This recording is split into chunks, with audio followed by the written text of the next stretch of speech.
আওয়ামী লীগের নাম মুছে ফেলতে গিয়ে রাজাকারের অবৈধ সন্তানরা নিজের অজান্তেই মানুষের হৃদয়ে আওয়ামী লীগের নাম চিরস্থায়ীভাবে লিখে দিয়েছে। সলিমুল্লাহ খানের মতো কিছু বুদ্ধিজীবী বলছিল, মুসলিম লীগের মতো আওয়ামী লীগ নিশ্চিহ্ন হয়ে যাবে। সলিমুল্লাহ খান শুয়োরের পেট থেকে বের হওয়া একটি শুয়োরের বাচ্চা জানে না বাংলাদেশের অপর নামই হল আওয়ামী লীগ।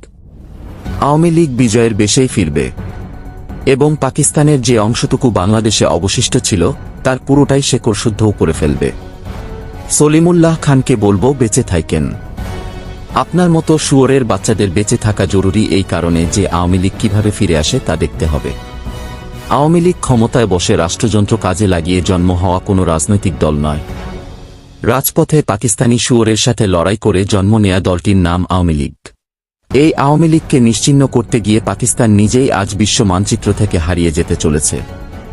বিশ্ব মানচিত্রে পাকিস্তান আজ ভিক্ষুকের জাতিতে পরিণত হয়েছে।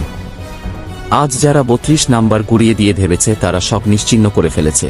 তারা জানে না আওয়ামী লীগকে যতবার নিশ্চিহ্ন করার চেষ্টা করা হয়েছে ততবারই আওয়ামী লীগ বীরবিক্রমে ফিরে এসেছে। আজ ৫ই ফেব্রুয়ারি তারিখটা মনে রাখেন। আওয়ামী লীগ ৫ই আগস্ট যা হারিয়েছিল আজ ৫ই ফেব্রুয়ারি তার সবটাই ফিরে পেয়েছে।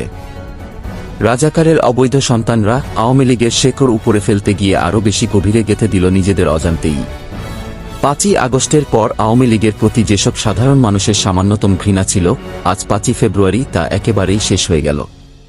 আজ থেকে আওয়ামী লীগের পুনর্জন্ম হল। ৭৫-এর পর অনেকেই ভেবেছিল আওয়ামী লীগ নামক দলটি নিশ্চিহ্ন হয়ে গিয়েছে, কিন্তু তারাই দেখেছে আওয়ামী লীগের দুর্দান্ত ফিরে আসার ইতিহাস। আওয়ামী লীগ মানুষের আবেগের জায়গা। বাংলাদেশের অপর নাম আওয়ামী লীগ। যতদিন বাংলাদেশ থাকবে ততদিন আওয়ামী লীগও থাকবে।